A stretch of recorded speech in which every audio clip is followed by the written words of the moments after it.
People often talk about pick an opportunity that you feel like you're the best person to solve. And it's certainly great, sound advice, but remember that you kind of have a kind of conflict of interest, right? So not only are you the person deciding who's the best person to build this company, the person is also you. So our mistake was, so we looked at our team, right? So I had a finance background.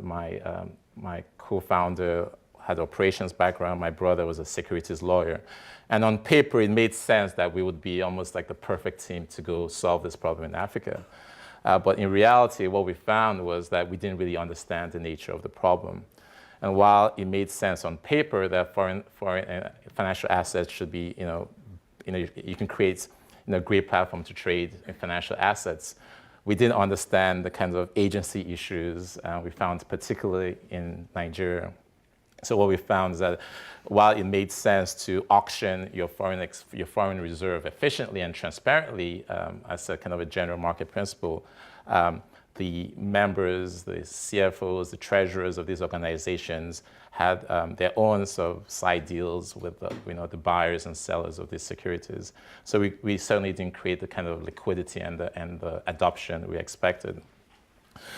So there I was, kind of, essentially broke after, Harvard loans, and I had to get a job. I had to get back and pay the rent.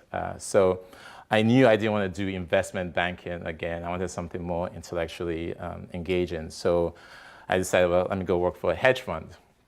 So the first, it was a financial derivatives hedge fund focused on convertible bonds and credit default swaps. But that's where I learned what I think is probably the most valuable lesson so far, which is that ideas matter.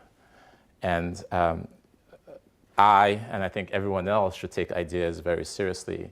Because in the financial world, you could create a financial trade. You can suggest a trade idea that can net millions in a couple of days, right? And when you think of yourselves as entrepreneurs who are creating companies, you almost feel like, well, ideas are good, but I need to hire a team, find an MVP, raise capital, etc.